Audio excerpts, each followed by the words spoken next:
Саламатсыздарбы урматтуу угуучулар? Бул биздин Эки дарыгер аттуу медициналык аудио подкастыбыздын 4-сезонунун 3-эпизоду. Салам достор. Эпизоддо биз баягы эле коронавирус жөнүндө сөз кылгыбыз келип турат. Себеби дегенде ушул СПИД же болбосо ВИЧ оорусу менен ооруган адамдар үчүн коронавирус кандай болуп жетти деген абдан орчундуу суроо баарыбызда пайда болсо керек. Ошондуктан келгиле достор, биз бүгүн коногубуз бар. Насият Кемелбекова, дарыгер эпидемиолог.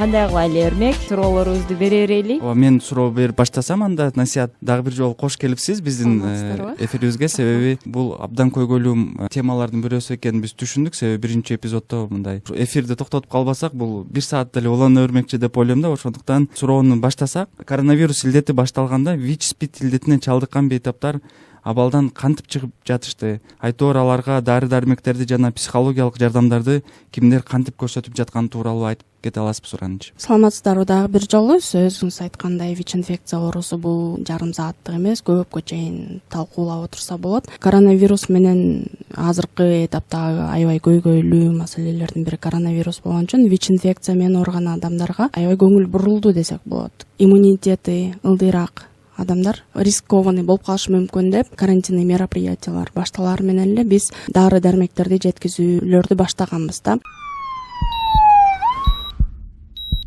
Бишкек шаардык ВИЧ инфекция оорусунун алдын алуу борборунда иштеген мен Бишкек шаары боюнча түшүндүрүп берип кетейин. Биздин республика боюнча эле ошондой мероприятиялар алынган.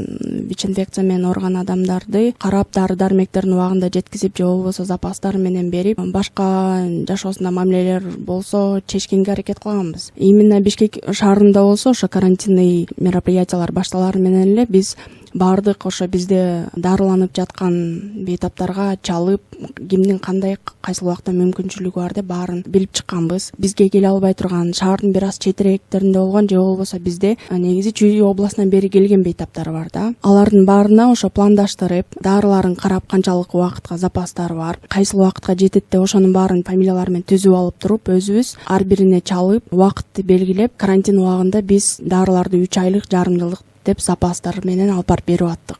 Врачтарыбыз болобу, ким ошол күнү дежур болуп калса же болбосо ошо мүмкүнчүлүгү болсо, биз международный организациялар болду, бизге жардам берген транспорттор менен обеспечение кылып, биз ошолор менен биргеликте средства индивидуальной защиты деп коебуз, ошонун баарын кийип алып, дарыларды запас менен бир күнгө атайылап список түзүлчү, бир күндө ошол канча адамга жеткизип беришибиз керек деп. Ошол список менен по порядку маршрут түзүп алып, биз баарына запас менен дарыларды жеткизип берип аттык. Айтып атпаймынбы, международный организациялар жардам берди. Красный полумесяц деген, CDI деген, ошо башка организациялар финансовый мүмкүнчүлүгү аз болгон же болбосо ошо жумушунан айрылып калган, социалдык жактан бир аз жакшы эмес абалдагы биздин бейтаптарга продуктовый наборлордон берип жеткизип аттык. Чүй областында болобу, кайсы сыяк жакта болот, ошол карантин убагында бизге аябай остро болбодубу ошол маселелер. Өзлөрүнүн мүмкүнчүлүктөрү жетишпеген болотса, биз телефон менен билип, минималдуу болсо дагы бизден международниктерден, биздин центрдан жардам болот деп баарына жеткизип аттык. Жана EFU деген организациялар биздин аял кишилерге средства гигиены деп коет, ошолордон бери жеткизгенге, бергенге аракет кылып аттык. Жана андан бөлөк бизде психологический поддержкалар болот да, бизге медиктерибизге пациенттерибиз чалып, өзлөрүнүн маселелерин айтып, биз менен бөлүшүп, кандай болуп атат, көтөрүп атышат, ошолордун баарын бөлүшүп атты. Биз мүмкүнчүлүгүбүздүн келишинче башка организациялар менен сотрудничество кылып, биздин директор ошо убагында жардам берели, кыйналып калышпасын, дарыларын үзбөсүн деп, потому что дарыны үзбөй ичүү бул эң чоң маселе да биздечи. Ошол дарысы, хотя бы дарылары үзүлүп калбасын деп башкаларга кат жазып, обеспечивать этип жеткизип атканга аракет кылып аттык. Кыргызстан Бишкек шаарынын ичи эмес эле, биз чет жерлерге дагы республиканский центр СПИД, ПРООН менен, жанагы партнерский сеттер менен, курьерский службалар менен контракт түзүп, бизде Россияда мигранттарыбыз көп ВИЧ инфекция менен ооруган, ошолорго да дарыларды жеткизип берип, жардамдарын эметип атышты. Жайында абдан орчундуу болду го. Анан кийин башка категориядагы адамдарыбызды тилекке каршы биз өтө чоң деле поддержка деле көргөзгөн жокпуз. Себеби дегенде өзүбүздү өзүбүз мындай караган, ошондой алыбыз да болгон жок го дейм. Бирок ушул категориядагы адамдарга аябай көңүл бурупсуздар, аябай колуңуздан келишинче жардамыңыздарды берипсиздер. Бул абдан сүйүндүрөт бизди. Себеби дегенде жок дегенде ушул кичинекей категориядагы ооруларды колдоп, башка хроникалык илдеттери бар биздин бейтаптарыбыз бар. Бирок поддержка көргөзгөн жокпуз да, чындыгын айткандачы. Ооба, мен дагы азыр насаатты угуп жатып абдан таң калып жатам. Бул мындай десем, жаңылыктарда дагы көп жазылган эмес деп түшүнүп жатам да, себеби Туура. Мен окуган эмесмин, бирок азыр насаат айткандан кийин бул деген абдан чоң жардам да, мен деле ошону түшүнүп жатам. Маалымат булактарынан дагы тилге каршы эмнегедир бул категориядагы ооруган бейтаптарды жашыруун түрүндө ушундай сезилет да, мындай информациялар жок да, тилге каршы анан дезинформация болуп анан кийин менимче ошонун айынан дагы стигматизация деп чыгат болуш керек. Стигма жөнүндө биз буга чейинки эпизоддо сүйлөштүк. Ооба, бул стигма жөнүндө достор эсиңиздердеби? Биз экинчи эпизодубузда бул жөнүндө абдан кенен сүйлөшкөнбүз. Кайрадан токтолбой эле коелу. Насаат, мен дагы кийинки суроомду сизге берип кетсем, мындай бир сөздөр пайда болуп атты да, коронавирус илдетине чалдыккан бейтаптар, ВИЧ-СПИД оорусу барлар жеңил түрдө өткөрдү деген сөздөр пайда болду да, ошол канчалык туура айтып кете аласызбы? Коронавирус жаңы пайда болуп атканда ошондой сөздөр пайда болгон.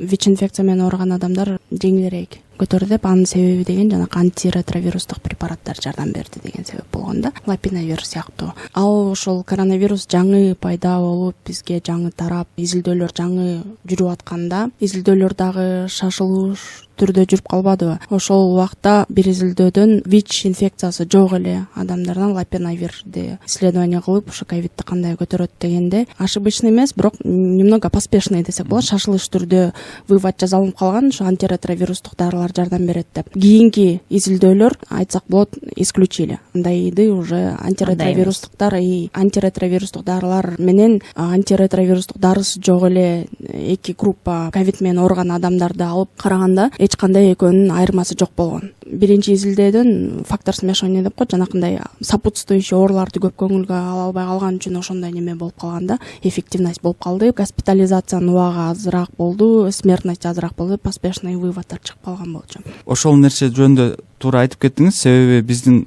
мен байкашым боюнча ошол пандемия күчөп жатканда ВИЧ-СПИД менен ооруган бейтаптардын дарыларын оорубаган бейтаптар алып аптекаларда калбай калды деген байкоолор пайда болду. Ошондуктан угармандарга айтып кетсек, ал лапинавир деп айтып кеттиңиз, ал дары коронавирус илдетине жардам бербейт. Ошондой изилдөөлөр бар. Изилдөөлөр боюнча, научный статьялар боюнча лапинавир менен лечение кылган убакта лапинавир жок лечение кылган эки группаны салыштыра келгенде экөөнүн айырмасы жок болуп эле чыккан. Андан кийин ВИЧ-инфекция менен ооруган адамдар ковид менен ВИЧ-инфекция менен ооруп, ковид кошулуп калган, ооруп калган адамдарды изилдей келгенде, алар ВИЧ-инфекциясы жок адамдар менен биргеликте эле окшош эле көтөрөт деген. Себеби дегенде, коронавирусный ооруда осложнение, летальностька алып келе турган сопутствующий оорулар, жүрөк ооруларыныкы, ожирение болот, туурабы, же болбосо өпкө оорулары, ошолор алып келиши мүмкүн да. А ВИЧ-инфекцияда алар оппортунист болуп эсептелинбейт. Мисалы үчүн жүрөк оорулары алар акыркы гана немелеринде болушу мүмкүн да, стадияларны и то атипичный болупчу. Ошон үчүн экөө бирдей эле каралат азыр. ВИЧ-инфекция менен ооруган адам деле, оорубаган адам деле бирдей көтөрүшү мүмкүн.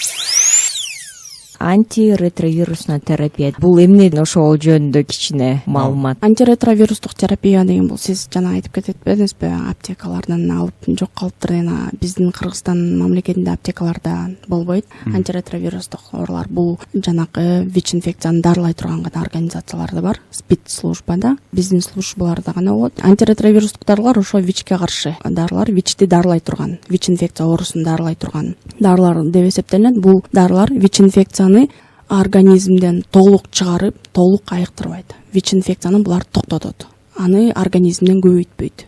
Вирус, мисалы үчүн биздин организмге киргенден кийин анын көбөйтүшүн азайтат. Көбөйтпөйт да, и вирус азайтат. Бирок ошол эле учурда вирус клетка резервуары деп коет. Ошол жакта сакталып кала берет. Если ошол антиретровирустук дарыны, мисалы үчүн 1 жылда ичип келип, андан кийин чарчадым, бир аз ичпей турайын деп таштап койсо, вирус кайра өсө баштайт. Өсүп, кайра эле ошо мурдакы акыбалына келип, кандагы вирусная нагрузка деп коет, ошол өсө баштайт да, кайра көпкө чейин ичпей жүрсө, оппортунисттик ооруларга алып келиши мүмкүн, кошулушу мүмкүн.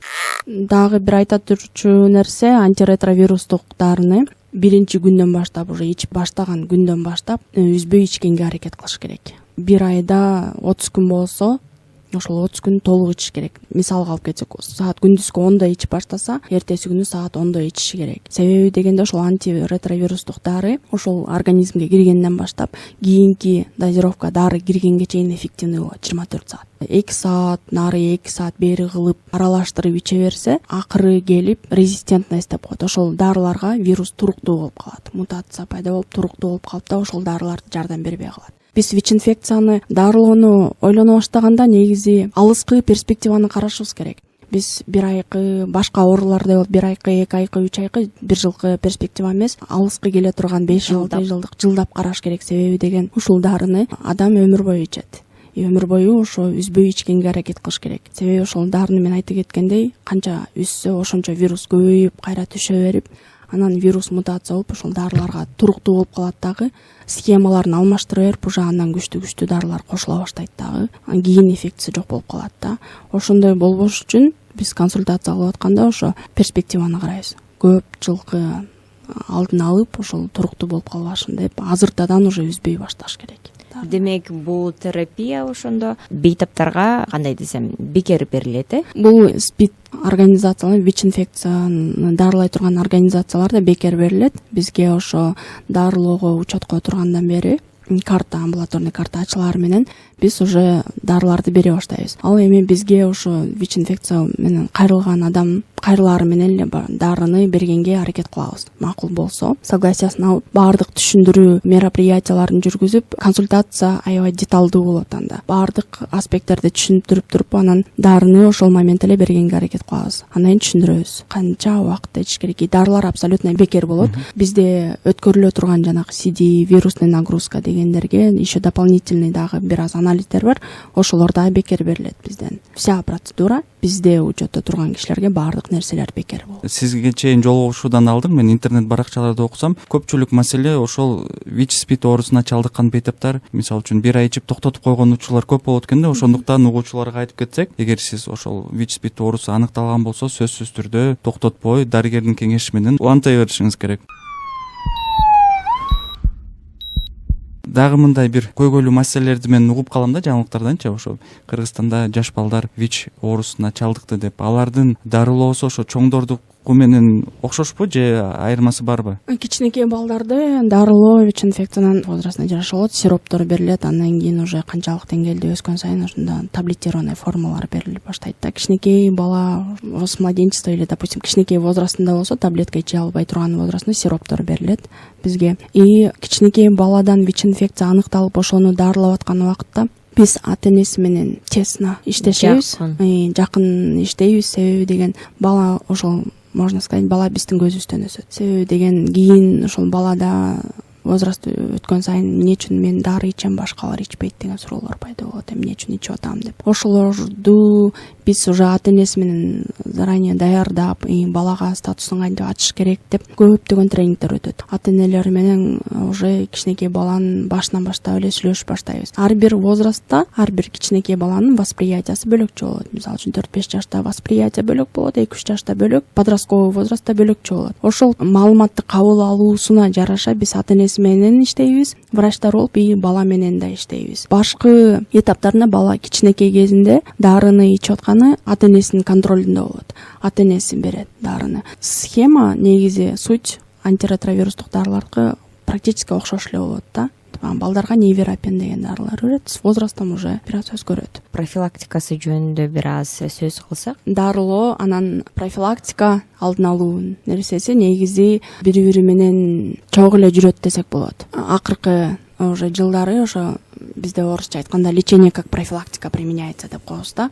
Биринчи антиретровирустук дарылардан айта кетсем, алдын алуу катары колдонулган. Бизде постконтактный профилактика деген бар. Мисалы үчүн рискованный момент болуп калса, жашоодо сактанбаган случайный жыныстык катнаш болуп калса, же болбосо прокол рискованный да, кан аркылуу риск болуп турган болсо, же болбосо во время родов ВИЧ-инфекцияны аял кишиден таап калсак, постконтактный профилактика сыяктуу дарыларды, ошол эле антиретровирустук дарыларды биз 72 сааттын ичинде беребиз. Мисалы үчүн бизге кайрылып калышат, случайный жыныстык катнаш болуп калды, сактанбаган жыныстык кыйнаш болуп калды, эми эмне кылабыз деп биз биринчи тест алабыз, экспресс тест деп коет. 20 мүнөттүн ичинде көргөзөт результат. Если ошол отрицательный болсо, то есть ВИЧ инфекция жок деп көргөзүп берсе, экспресс тест, биз антиретровирустук дарыны жазып беребиз 28 күнгө. 28 күн бою ошол адам ошол ичиши керек дарыны. Андан кийин 28 күндөн кийин кайра ИФА метод менен текшерип көрөбүз. Ошол убакта отрицательный чыкса, профилактика жакшы жүргүзүлдү деп айтсак болот. Алдын алуу жакшы жүргүздү деп. Бул эми биздин жарандарыбызга тиешелүү, себеби деген эч ким сактанган эмес андай ситуациядан туурабы. Ошол убакта бизге спеццентрларга кайрылса болот, республиканский центр, шаардык спеццентрларга телефондорго чалса болот, интернеттен ачса эле маалыматтар толук чыгат и ошол убакта түшүндүрүп беришет да. Антиретровирустук дарылар эле биринчи 72 сааттын ичинен, 72 сааттан көпкө созулуп кетпеш керек. Рискованный моменттен кийин 72 сааттын ичинде ошол дарыны ичкенге жетишип калса, ВИЧ инфекцияны алдын алууга мүмкүнчүлүк бар.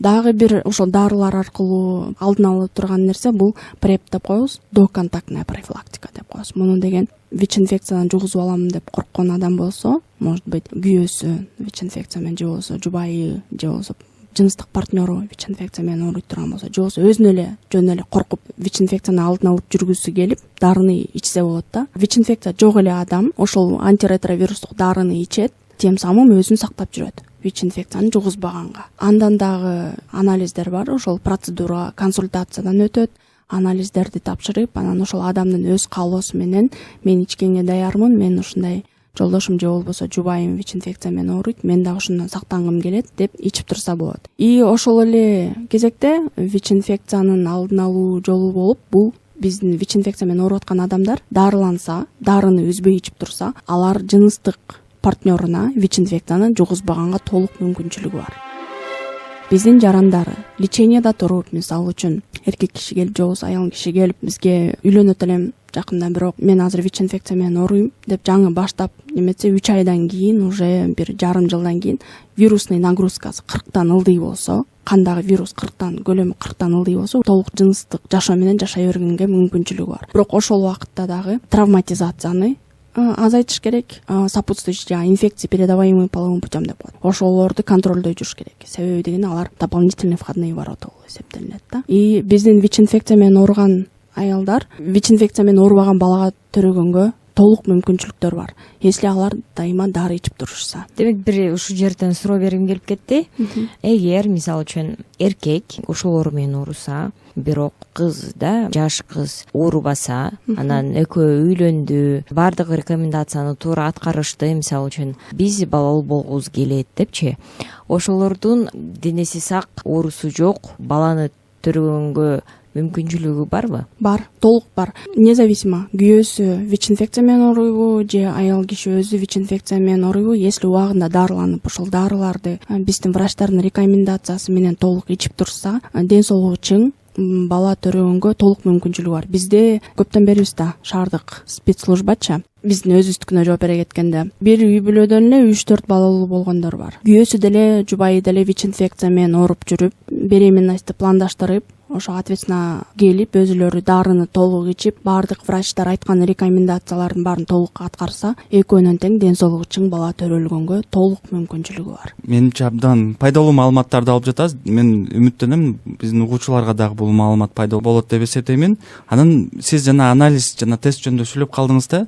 Ошол биздин азыр угармандарыбыз эгер ВИЧ, СПИД тууралуу маалыматы жок болсо, ошол барбы же жокпу деп кайсыл жерде анализ тапшырса болот, анан жеке лабораторияларда да тапшырса болот, ошол жөнүндө да айтып койсоңуз суранчы. Негизи үй бүлөлүк борборлорго деле барып тапшырат элем десе болот. Негизгиси бизге келсе болот, шаардык спеццентрга же болбосо республикалык спеццентрга. Шаардыкы Токтогул 62/2-де жайгашкан, республикалык спеццентр Лагвиненко 8 деген адресте жайгашкан. Түшкө чейин кабыл алынат анализдер. Биздикинен саат 3-4гө чейин адам өзү келип кайрылса, биздин организацияларда дотестовое консультирование деп коет. Адам ошо келгенде бир сыйра ВИЧ инфекция жөнүндө маалымат берилет. Кандай жугуу жолдору, рисктер болгон эмес, ошондой ВИЧ инфекция жөнүндө общий население маалымат берилет дагы, андан кийин тестирование өтсө болот.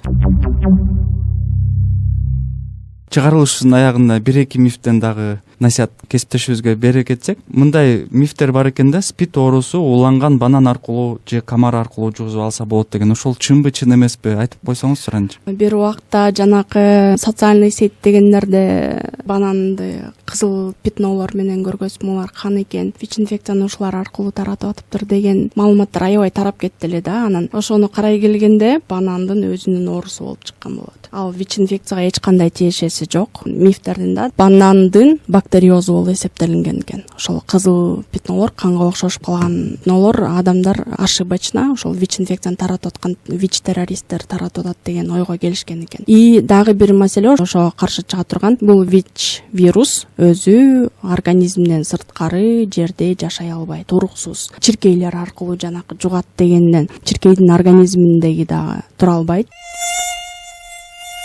Алай кеткенде чиркей канды соргонго гана мүмкүнчүлүгү бар, ал канды он чачыратканга мүмкүнчүлүгү жок. Значит, риск жок алардан жуга турганга.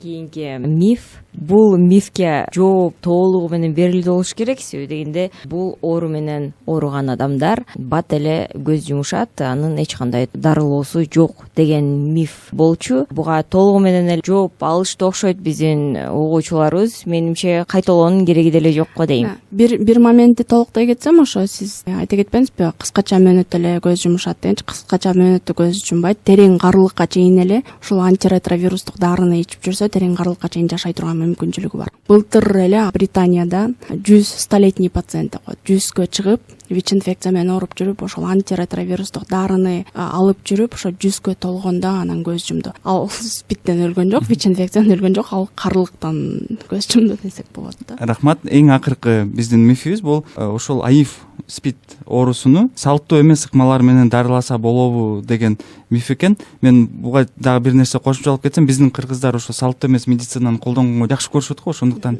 ушул миф жөнүндө да айтып кетсеңиз. Мен буга чейин дарылоосу жөнүндө айта кеткендей эле, ВИЧ-инфекция оорусун антиретровирустук гана дарылар менен дарыласа болот, и ошол дары менен токтотуп койсо болот. Жанакы салттуу эмес болгон кан чыгаруу дегендерди айтып атпа, алар эч кандай жардам бербейт. Кровопускание, наоборот, ошол риск болушу мүмкүн да, башкаларга жуктурганга, обработка кылбай туруп эле кийинкилерин салттуу эмес болгондон кийин үйдүк условияларда жазыла турган нерсе да, алар риск болуп эсептелинет. Рахмат, экинчи жолу конок болуп атасыз. Абдан маанилүү бир суроолорду биз көйгөйлөрдү сиз менен сүйлөштүк. Биздин угуучуларыбызга абдан сонун информация болду десем жаңылышпаймын. Себеби дегенде буга чейин кыргыз тилинде, анан кийин мындай бул оору жөнүндө толугу менен сүйлөшкөн эмеспиз да. Менимче дагы бир мүмкүнчүлүгүңүз болсо, балким сиз бизге дагы конок болуп бересиз. Биз абдан сүйүнүчтүү болобуз. Рахмат, жакшы калыңыздар. Сиздерге дагы чоң рахмат. Ишиңиздерге ийгилик. Саламатта калыңыздар.